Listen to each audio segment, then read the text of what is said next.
Hai semua, Assalamualaikum warahmatullahi wabarakatuh. Bagaimana kabar kalian? Semoga semua sehat-sehat saja ya. Kali ini aku mau membahas tentang masalah-masalah dalam pembuatan nastar. Di antara masalah itu ialah ada nastar yang retak-retak saat di oven, ada nastar yang bleber saat di oven. Terus ada juga nastar yang keras, ada juga selai yang dimana sudah dimasak tapi tetap berair. Terus ada juga selai yang gosong walaupun masaknya belum lama. Itu ternyata ada tips-tipsnya dan kita pelajari bersama ya. Oke, yang pertama adalah nastar retak. Ini masalah yang sering terjadi pada pembuatan nastar ya. Nastar retak itu penyebabnya pertama karena oven terlalu panas, lebih dari 160 derajat Celcius, biasanya seperti itu. Masing-masing oven itu beda-beda ya ibu-ibu panasnya. Jadi ibu-ibu harus mengenali masing-masing oven ibu itu panasnya seperti apa, berapa lama dia panas untuk mengoven nastar itu butuh berapa lama, itu harusnya ibu-ibu yang tahu.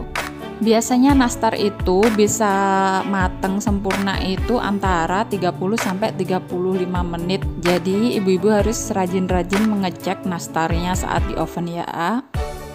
Yang kedua adalah selainya masih berair. Nah, ini biasanya yang sering kelupaan ya.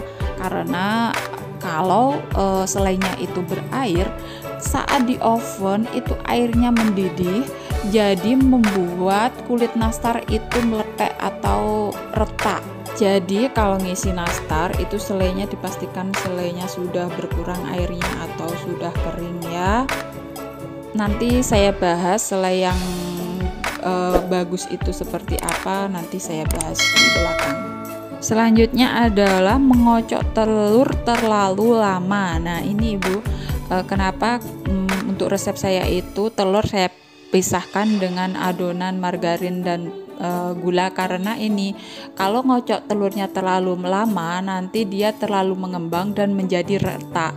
Jadi kalau ngocok itu disendirikan antara margarin dan gula itu jadi satu, dikocok sendiri, terus telurnya dimasukkan satu persatu. Kalau sudah melihat resep nastar saya pasti teman-teman atau ibu-ibu tahu. Yang selanjutnya adalah ngoles nastar dari awal mulai ngoven. Nah ini biasanya kalau ngolesnya olesan itu dari awal mau ngoven itu biasanya dia kelamaan di oven jadinya retak. Telurnya itu kuning-kuning, telurnya itu jadi retak dan kelihatan tidak mulus lagi, tidak cantik lagi. Jadi kita harus menghindari ngoles dari awal. Ngolesnya itu setelah nastar itu setengah mateng itu baru dioles, biar nanti hasilnya jadi tidak retak dan hasilnya bisa mulus, bisa kinclong. Selanjutnya adalah nastar bleber. Itu penyebabnya apa? Yuk kita pelajari ya. Nastar yang bleber saat di oven itu biasanya karena perbandingan tepung dan margarin atau butternya itu tidak pas. Biasanya yang sering terjadi itu tepungnya kurang, jadi adonannya lembek. Terus saat di oven adonan itu jadi bleber. Tipsnya ya ditambah lagi tepungnya biar adonannya pas, bisa di oven jadi cantik. Selanjutnya adalah olesan nastar yang rontok. Itu masalahnya apa? Ada beberapa alasan kenapa nastar itu rontok, yaitu pertama ialah nastar belum matang. Jadi adonan nastar itu belum matang sempurna dan sudah kita oles, sudah kita angkat. Untuk beberapa hari selanjutnya dia olesannya bisa rontok. Yang selanjutnya adalah olesannya terlalu tebal. Jadi dia olesannya tebal, akhirnya setelah matang sudah beberapa hari terbentur-bentur, jadinya dia copot atau rontok dari nastarnya itu sendiri. Jadi kalau ngoles tidak perlu tebal-tebal, 2 atau 3 kali sudah cukup ya. Yang selanjutnya ialah takaran olesan kurang pas. Nah, ini juga bisa membuat olesan nastar rontok ya Bunda. Jadi untuk takaran bisa lihat tips olesan di video aku ya. Dan yang keempat adalah olesannya belum kering di oven. Jadi pas ngoven olesannya belum kering sudah diangkat.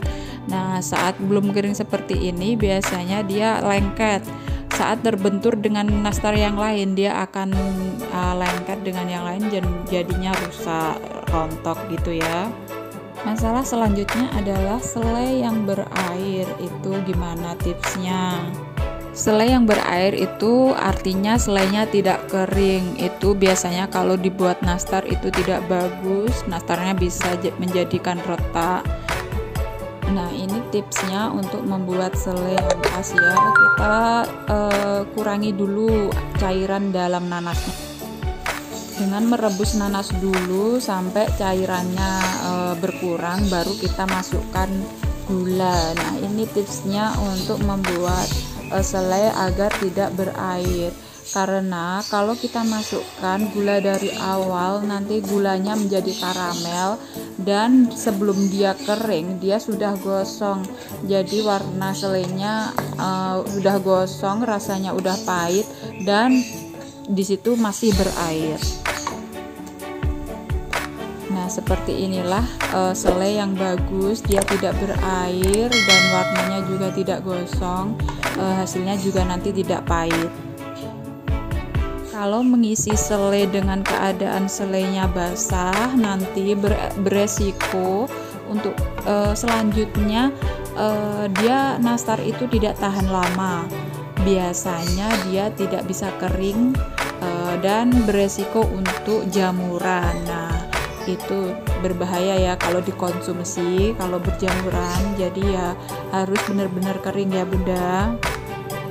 Berapa lama mengoven nastar?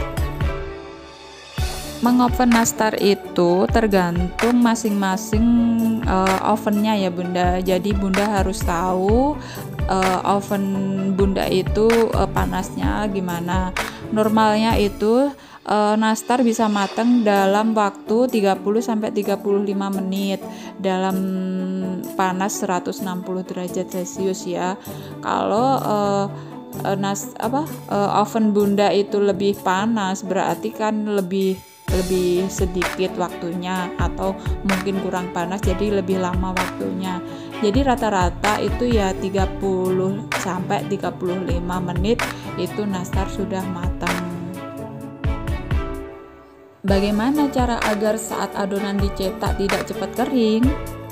Nah, gini Bunda, kalau saya membuat nastar itu adonannya masih banyak dan kita masih mencetak, itu adonan sebagian saya tutup seperti ini biar adonan tidak cepat kering. Nastar keras saat dimakan.